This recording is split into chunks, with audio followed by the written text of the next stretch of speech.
Vermont is often thought of as just maple trees and peaceful green mountains, but a closer look at the map and the history reveals anomalies that defy simple explanation.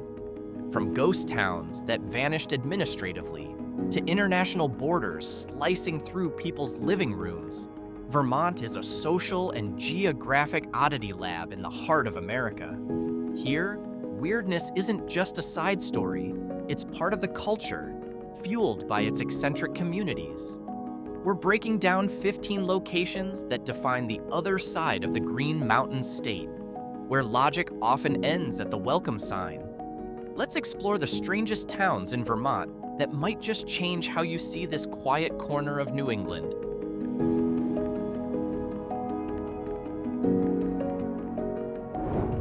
First up is the most unusual of them all.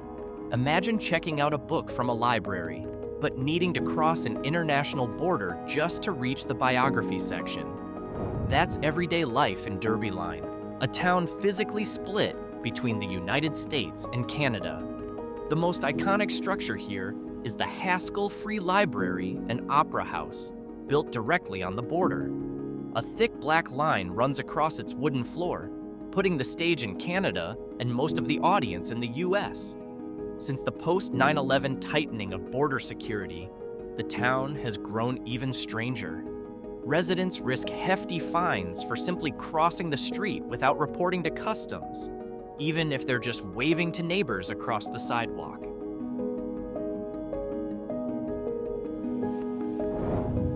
Next, we have Barre, a city that's more than just a mining town. Known as the granite capital of the world, its strangest landmark is Hope Cemetery. Here, the world's finest granite craftsmen display their skills in the most unusual way. Instead of basic crosses or rectangular tombstones, you'll find sculptures of race cars, rotary phones, even life-size stone beds with carved couples lying on them. In Barre, cemeteries are treated as public art galleries celebrating the careers of the dead. The tradition traces back to 19th century Italian immigrants who brought with them intricate stone carving techniques. The result? A city of the dead that's far more artistic and grand than the town's shopping centers.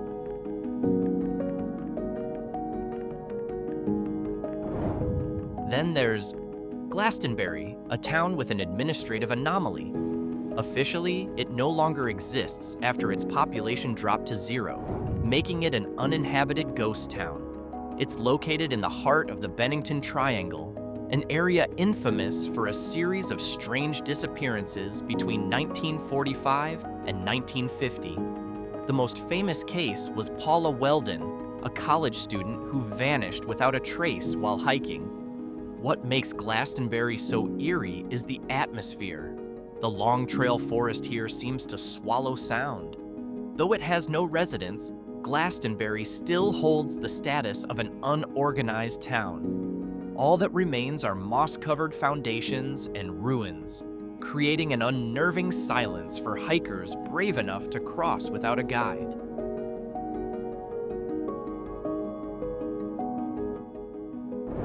Shifting from eerie silence to something sweeter, but still strange. Waterbury is home to the world's only ice cream graveyard. Nestled in the hills behind the Ben & Jerry's factory is what's known as the Flavor Graveyard, a resting place for retired ice cream flavors. Each flavor gets its own headstone, complete with a witty epitaph or short poem explaining why it died, usually due to poor sales. Life in Waterbury is deeply shaped by this ice cream culture, drawing tourists from all over the world who come to pay their respects to dearly departed flavors like urban bourbon or wavy gravy. It's a bizarre mix of marketing strategy and New England funeral tradition.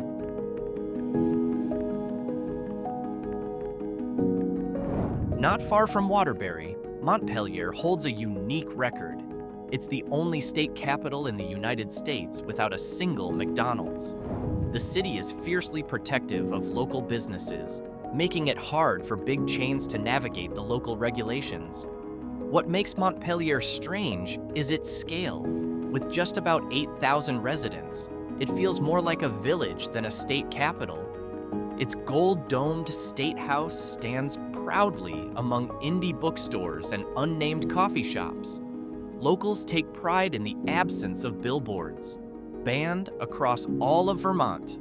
Here, you might see the governor walking to work on foot without bodyguards, reflecting a political lifestyle that's both laid back and delightfully eccentric.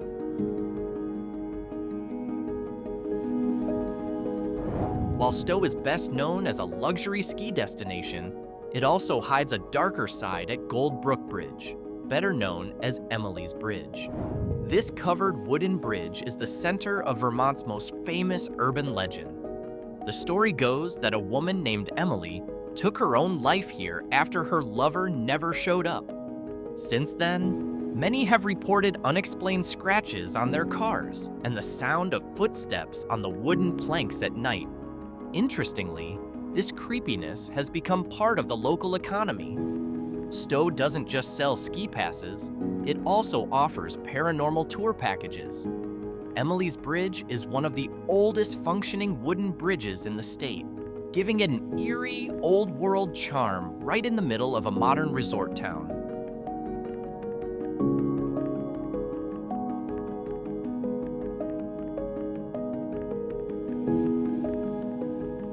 Meanwhile, Burlington may be Vermont's largest city, but it holds one of the strangest local laws in the state, one that concerns Lake Champlain. Since the 1980s, the City Council has officially passed a resolution protecting Champ, the lake's mysterious creature whose existence remains debated, much like the Loch Ness Monster. This law prohibits anyone from harming or disturbing the creature. Life on the Burlington waterfront is deeply influenced by this legend. Over the centuries, thousands of eyewitnesses claim to have seen a long neck rise from the water. Behind Burlington's image as a progressive college town lies a strong collective belief in cryptids, making it one of the most monster-obsessed cities in America.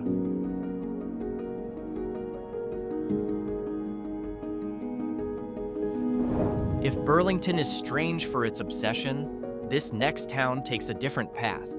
Shelburne offers a site that will make you do a double take, an 800-ton steamboat called the SS Ticonderoga, sitting quietly in a grassy field, far from any body of water.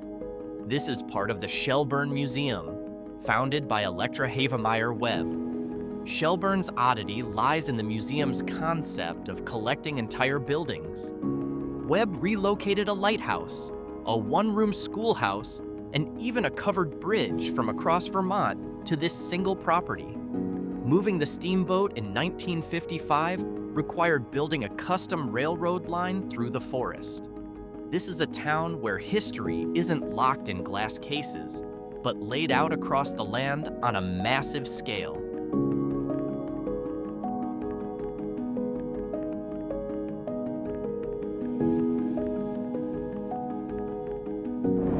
Moving from an open-air museum to something more haunting, while driving along Route 103 in Cuttingsville, you'll come across an unsettling sight. A statue of a 19th century man kneeling, holding a hat and a key in front of a grand mausoleum. For those unfamiliar, this is the Laurel Glen Mausoleum, built by John P. Bowman after the deaths of his wife and 2 daughters. Bowman reportedly spent his fortune building this granite tomb, convinced he would one day reunite with his family through reincarnation. Local lore adds to the mystery. Some claim the statue occasionally changes position or watches those passing by. To this day, the mausoleum is carefully maintained, as if Bowman is still inside, waiting for the door to open from within.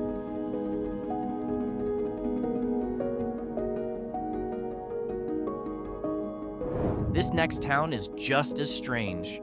Middlebury is a quiet college town, but in its west cemetery lies a headstone that feels completely out of place. Yes, this is the final resting place of Amenhotep, an ancient Egyptian prince. So how did a mummy from Egypt end up buried in rural Vermont? In 1883, A local collector purchased the mummy, but due to its poor condition, decided to give it a proper burial with a Christian ceremony. The prince's grave is marked with an Ankh and Egyptian script, standing tall among 19th century headstones of Vermont farmers. Its presence creates a striking cultural contrast and serves as an odd piece of New England history, reflecting the region's old obsession with ancient artifacts.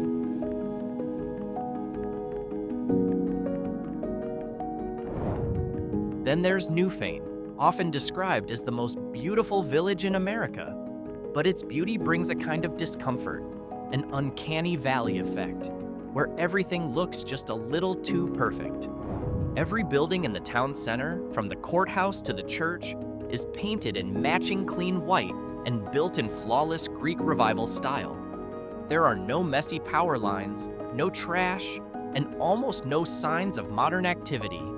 The town feels like a functioning movie set from the 1940s. What makes Newfane strange is its extreme visual discipline.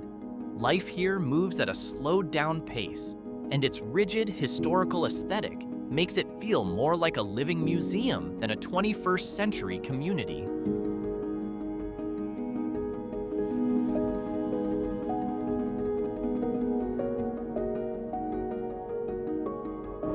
Along the banks of the Connecticut River lies Brunswick, home to the legendary Brunswick Springs. This location has 6 separate mineral springs, all flowing from the same cliff, each with different mineral content. The strangeness begins with a curse from the native Abenaki people, declaring that anyone who tries to profit from the springs will ultimately fail. History seems to back it up in chilling fashion. 4 luxury hotels were built here over the years, and all 4 mysteriously burned down before they could succeed.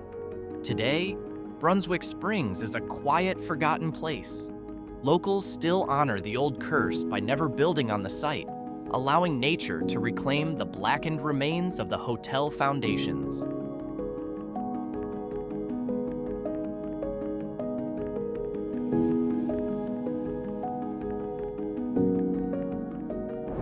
From a cursed town to one once called a valley of sin, meet Adamant. This quiet community was originally named something far more provocative: Sodom. That name was given due to the rough behavior of 19th century granite miners who lived there.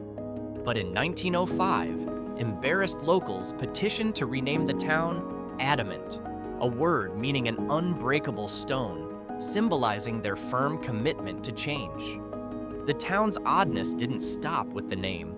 Today, it's home to the Adamant Co-op, a general store that's been running for over a century with no single owner.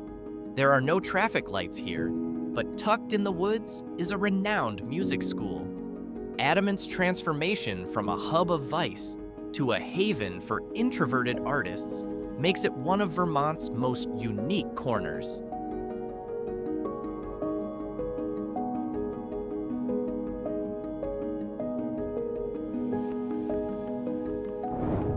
Next is Hubbardton, known to some as a historic battlefield, but to others, it's Bigfoot territory. While the town marks the site of the only Revolutionary War battle fought on Vermont soil, it's also considered a hotspot for cryptid sightings. The dense woods surrounding Hubbardton provide perfect cover for anything that wants to stay hidden. Local Bigfoot researchers claim to have found massive footprints and broken tree formations that serve as territory markers. What's strange is how the community reacts, not with fear or mockery, but acceptance. Bigfoot has become part of Hubbardton's identity, coexisting with its military past. It's a place where history and monster legends live side by side under the shadow of the mountains.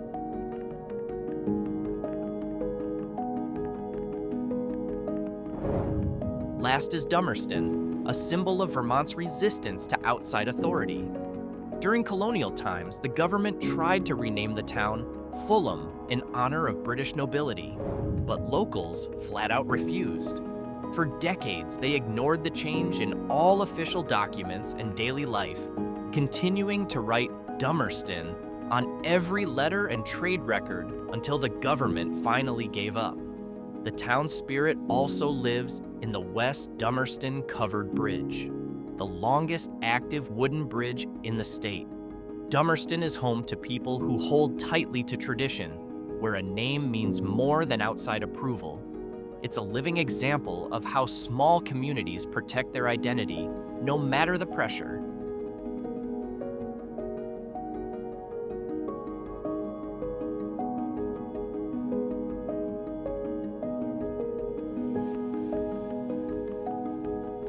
In the end, exploring these 15 places reveals that Vermont is far more than a postcard-perfect landscape. The strange things found in these towns, from international borders running through buildings to graveyards for retired ice cream flavors, prove that history and geography often collide in the most unexpected ways. What makes Vermont truly unique is its people's willingness to embrace the weird, keep legends alive, and reject the dull comfort of standardization. After hearing these stories, one has to wonder, are these oddities the result of extreme geographic isolation, or do they reflect something deeper in us? A need to build something entirely different from the rest of the world? And if you had to live in one of these towns, which one best represents your eccentric side?